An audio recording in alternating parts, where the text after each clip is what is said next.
What is up, you awesome people? Next phase is module 7 of the stem leaf method.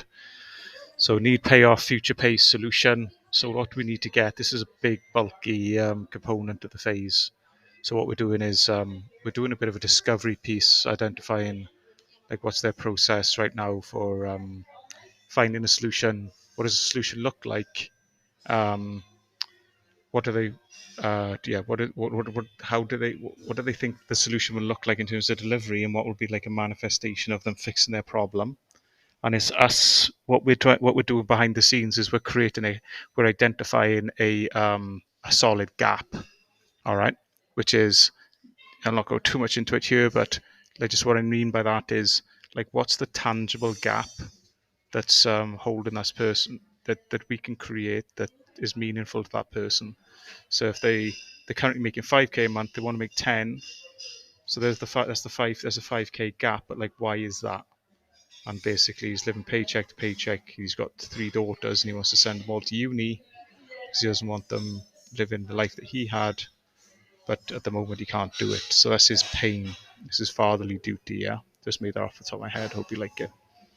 Okay, so where do the problems kind of start? So you just kind of skim over finding what they have really done in the past, and then all of a sudden, then you just get objections at the end because you haven't identified like a money feared objection, or a stuck in searching objection, or like there's a whole host of objections. So what I've got, guys, is a video here and a PDF, which I'll attach to this document, about like going right into the weeds and understanding like why haven't they taken action yet, or like what's the blocker, I suppose, that's prevented them from getting the solution that they want. So blocker question is a great word to use as well.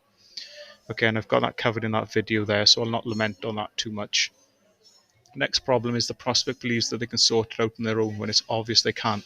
Now, don't get me wrong, sometimes you'll hop onto calls and the guy's like, yeah, I can do it myself, but I just want to work out if it's easier for me to pay somebody, how much you can charge me to do it. And you're like, okay, fair one.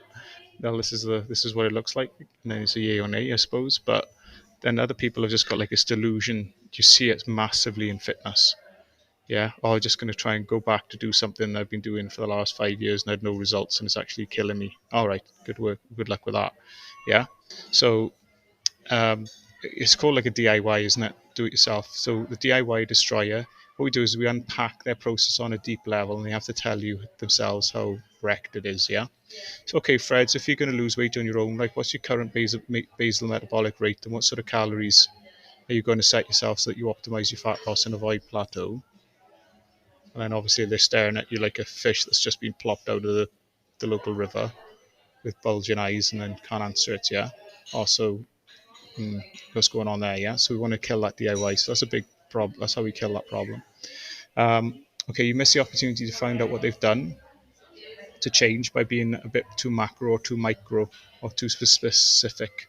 Okay, so you do like a double door close at macro micro level. Okay, Frank, before speaking to me, were you looking for ways to make passive income prior to our chat? No, so that's the macro. And had you spoken to any coaches about possibly getting help with the strategy? So that's the micro. So if you think about it, you kind of covering like two for the buy price of one. You want to find out if they're an investor in coaching. You want to find out if they've actually got other things that could cause them to say, "Oh, I've got other things to check out before I decide." Yeah. So that's a micro macro problem. A solution, a non-solution where a buyer is going through sticker shock at the end of the call. So you could use like a landscape or education piece. Okay, so this happens a lot with fitness again, keep reverting to it. Okay, you know how a gym membership is $50 and there's no support or accountability, whilst the PT is $60 an hour, yet very specific on form when you work out. Well, online coaching is kind of like three coaches roll into one, blah, blah, blah, blah, blah, blah, blah, which means that you actually get results. Makes sense. So what you're doing then is you're creating like a landscape, or I call like an education piece as well. So when people just think, what, $500 and on, like, you're just going to send me a PDF, like you just need to change the perception of value. All right. So next one then is problem, a non-solution where buyer is going to It's going to say, let me think about it at the end of the call. You see this quite a lot, guys. When people have there's a very open funnel and they're just very low qualification. People come in and it's almost like they've just crawled out from some, lava rock in in deepest, darkest Peru, and they've just got like no idea why on the call, and it just breaks your heart. Yeah. Um, so the fix is a 30-second commercial, because we've discussed in other chapters. Blah blah blah blah. Talk about COVID. Yeah, and so, okay, you know how after COVID, people don't return to the gym. Life gets crazy. We need coach to work around us. I help people struggling with their health and fitness in an online setting to get a high level of coaching that delivers results in a format that suits them. Open question or closed question. If there's one thing you can move the needle now in terms of health and fitness, what would it be? Okay, and objections at the end of the call. So how can we fix that? Be a professional and list the objections that are preventing in there out there looking like a stick. If people are giving sticker shock all the time, you might be looking, well, I've got to put a landscape piece in. If I'm getting money value all the time, okay, then people just don't see the value in it. So where do I need to maybe put this in my phases, or identify it early on so that I can put like these leaves in? Yes, we talked about these leaves, which we'll be discussing later in the in the actual programming, but that would be perfect then for somebody who, oh, this guy like is so unenlightened as it comes to affordability of coaching. I'm gonna put this I'm gonna put this landscape piece in here. So this would be like me pausing in the STEM phase. Okay, even though I haven't quite got all my KPIs yet for the phase, I'm just gonna go off, do my leaf, come back in, and then just finish off the KPIs for the phase. Okay. So although I haven't done a video on this at the moment, what would be a really wise thing to do is identify all the objections you get in, and just ask yourself, what questions could I put in this part of the discovery phase that's going to allow me to check whether that's going to be an issue. All right. And then what you can do then is you can handle them before they gather arms and legs and it turns into a slogging match at the end of the call. So next problem, you ask your prospect what would they like to see in a solution and they can't answer. This is where we can sometimes go down a level and just spoon feed them with the features of your presentation to inspire them, or the features of your offer, shall I say, not your presentation. Okay, so what does that look like? Okay, so Fred, when we find that when people come to us, they want to launch their own online store, is that they lack knowledge, support, or even sometimes they need help with their mindset in order to get things done. From a knowledge standpoint, would there be anything that you'd maybe need specifically, or what would that look like? And then you'd go through like, what about support? What about mindset? Blah blah blah. It's different things. You go down the rabbit hole with them then, and they're able to give you, and more importantly, give themselves more clarity. Okay, the next problem then is you ask the prospect what they'd like to see in a solution again, and they can't answer. They tailor the verbiage so that they can like understand what you mean. So I use this like a hokey. I don't know if I made this up myself or I heard it somewhere, but like imagine me, you, and the influencer were sitting in her office, and you explained to him what you really wanted in a solution. Like, what would you tell him that you actually needed for success? What would that look like? Yeah, so you just really dumbing down the verbiage so that people understand what you mean. Okay, next, the problem, they ask for something that we don't offer. Okay, so we have to understand its importance. Like, so say, for example, somebody wants one-to-one coaching. It's like, why is that so important? It's a clarity question. Yeah. And just say, well, like, I just want to get there as quick as I can. Okay, let me ask you, like, if we got you the results you wanted, would it make sense? Would it matter what the vehicle looked like if we got you there at the same speed? Like, if you're going to the Caribbean, would you mind if you were sat with an educated crowd in business class, or would you, so you could share the journey, or does it have to be like an ego thing where you get a private jet? Yeah, so you just kind of remodulate. No, well, it doesn't really matter. That's fine then. Okay, just crack on.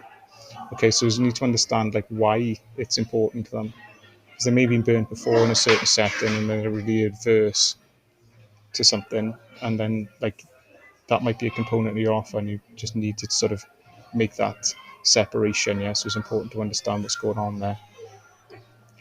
Okay, the solution is not thought through and too ethereal. Like, get them to dig into the importance of it. Okay, you're making 10K a month. Like, why? Or you? Oh no, sorry. Like, like a blueprint that can mean different things to different people. Like, what does that? What does that look like? Okay, and why is that so important to you now? Yeah, and they can really talk about it and start fleshing it out in their own mind. Okay, the solution is not thought through and too ethereal. Get to go deeper. Okay, so besides like a step-by-step plan, I mean that's not a problem at all. But in terms of the kind of things that would surround that in order to help it get implemented, what does that look like? Yeah, so the aside from frame. Yeah. Okay, what other problems happen in this phase? Our presentation is too bland. So obviously it's not, this isn't to do with solution, but it is stems from this phase. Okay, so we record the keywords and clarify for importance and further info into what you said. Okay, you mentioned support. Like, what do you mean specifically? So, and then what we do is like we amend our script because they say support or that what that looks like is I love the because they might pull out something out the hat like or like yes, I love the community aspect. I love being in that community because everyone's getting it. And you could have been thinking, oh, like they just want some, kind of like an accountability call or something like that, and you just completely missed the mark. But then what you do then is you say community support, you put it in the presentation, and everyone's a winner. All right. So next problem then is failing to get a solid, tangible gap. Guys, this is so important. I say like this is the most important thing. So I've got a couple of different ways that we don't get a solid gap. Okay, so we need to get a success metric. Money goal versus where they're at now. Weight goal versus where they're at now. Sounds basic, okay, but you'd be amazed how many people don't actually get like something tangible. And it's just like, I just want to make an impact, It's like, dude, I'm sure you do, but what does that even look like? Okay, so we need to, so what you would, um, so what would you be earning without that ceiling trading for time for dollars if you really had to think about it? Yeah. Or what would you want to be earning, shall I say? Next problem is failing to get a solid, tangible gap. Two, okay, get a hard success metric and also get a time frame and why that metric and time frame are relevant. Making 10K a month, that's very specific, Fred. What's the relevance of that? As John the influencer says, a goal without a deadline is just a pipe dream. So when are you looking to make 10K a month by, and what's the relevance of that date? Obviously, I wouldn't like throw all those questions at them, but I'm talking about the questions I would be asking just to get them to very much put like a time bound tangible gap as to like when they want to create change by, because otherwise it just becomes a nice to have and a bit of a think about it, yeah, which I'm sure we've had plenty of in our days. Okay, next then, failing to get like a solid tangible gap, like three. So keep going until you get like a personal, familial, and benevolent goal where appropriate, and pick the juiciest ones and get a tangible time-bound gap as we've discussed on. Yeah. Okay, so you mentioned paying off mum's mortgage. How much is owed on the property? And this sounds important. When do you want to pay it off by? So now we've got like the key components to a gap, which is a physical, tangible amount, and also like a deadline. If you can get that, guys, now you're in the money, okay? And then like once we understand like why what's the relevance of mum's mortgage? For some people, it's all about the crystal and the women and don't give a shit about their family. Like why where does that come from? And they might give you like the goal then that you need in order to make the meaningful punch at the end of the call. And I don't use the punch. I mean, like from an aggressive point of view, like that punchiness, where people just like they're kind of like, yeah, like with process I have at the moment, there's no way I'm actually be able to do that. Okay, so next problem is failing to get a taut and tangible gap. There isn't a gap goal isn't big enough to justify the investment. So you want to stretch the goal so it's realistic yet uncomfortable. Okay, then you'd say something along the lines of, "Hey Fred, if we focus on the minimum, we get it." Like, what's a goal we can aim for that will stretch you, but is lofty but realistic? What would be a figure that would allow you to thrive, not to survive? Right, and I stole that off Courier, that thrive survive. So I don't know where he got it from, but I'll give him props for that. Courier's on our team. That's a ripper, that one. Okay, so like what we're doing then is we're stretching the gap, because if your offer costs 5K and there's no like amount of money they're going to get as an ROI, um, or like something hard which they can justify the money for, then there's a likelihood deal's not going to close, right? Next problem is failing to get a solid, tangible gap. 5, like people setting ridiculous and unrealistic goals and manage them. And apologies my language, TWAT goals. Um, so basically just rein them in. I'm sure the sky's the limit when you have your own business, but let's say like a year from now, what's the monthly figure that you'd really like to really let you know that you're on track, and they'll give you something tangible then. And another problem, like what the prospect lacks the self belief that they can do it, that you pick up like through their language, and this kind of goes into the reframes section, which we're talking about downstream as well. But you need to bolster up their self belief. Okay, so from our call so far, I can say that there's people being far less knowledgeable on the subject matter, getting results on this, but I sense that maybe things may be a little bit daunting for you. So like when you're at school and you saw like that math on the whiteboard, in first grade, it kind of looked like nonsense, right? But now you have an understanding of exactly how it works. It's exactly the same with this. Yeah, I mean, if you can get through first grade maths, you can understand this. It's absolutely no problem at all. Yeah. So next problem then is failing to get a solid, tangible gap, and you don't probe to their deeper driver. Okay, so you need to make the time-bound metric based with meaning. Okay, so you mentioned a bigger house, Fred. Like, what is the specific reason for that? Yeah, so you kind of, people might say, okay, so now I've got something tangible. Okay, he wants a bigger house, and they leave it at that. Then the next level might be, okay, so how much do you need for that house? And now we've got a time-bound financial gap, and then be like, okay, so why do you want that bigger house? Oh well, I've got my aunt, my mum, she's elderly, she's coming to live with us. Now we've got like a meaningful time-bound financial gap, yeah, because we've done that little bit of digging. Okay, and then people tell you credit answers for the desired outcomes. Pre-handle with the aside from frame. So aside from reinvesting, what would you really want to do with the extra 50k and 20 hours a week of free time? Yeah, and that gives you you don't have to fight off like the crappy answer. Okay, so the next one then is failing to get a solid gap. This is number 6. Apologies, at 5. Sometimes they say like money and time, and that's where you just need to run both gaps. Okay, you mentioned something about the freedom too. Aside from making the extra 50k per annum, is there a change in the hours you'd like to work to, or what did you mean by freedom specifically? And then they're going to tell you then, oh yeah, I just want to work less hours. What does that mean? And then you can reverse the gap then, or want to 20 hours. And how many are you working now? 50. Okay, so you want to like shave like almost 2/3 of your working life off. And now what we can do is go 180 and say like, what is those hours prevent you from doing that you'd like to do now, that you'd like to do down the line, yeah? And so by doing that groundwork, then understand that there's two gaps running along parallel.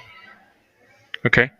And some people resist the future to imagine the future outcome because there may be a lot of people just stuck and looking to exit their current situation. Okay, so you just reframe the need, but but I would say that you would sell on the pain, because if somebody's only seeing pain, you sell them on it. But it doesn't mean that you shouldn't at least help them to imagine a future, because it adds the strength to any offer to get them to future pace. So I hear that would be a I hear you that your priority is to get out your current job. However, if we don't at least have a focus on where we want to go, we can spin our wheels. So if you really had to think about it. All right, guys, that's quite a big chapter. Hope I haven't bored the pants off you. So that's generally from my observations where the call goes sideways, okay, and how you can rectify it, and how you can spot it, or call or engage sales engagement, whatever it may be. Hope that was of value, and look forward to seeing you in the next video.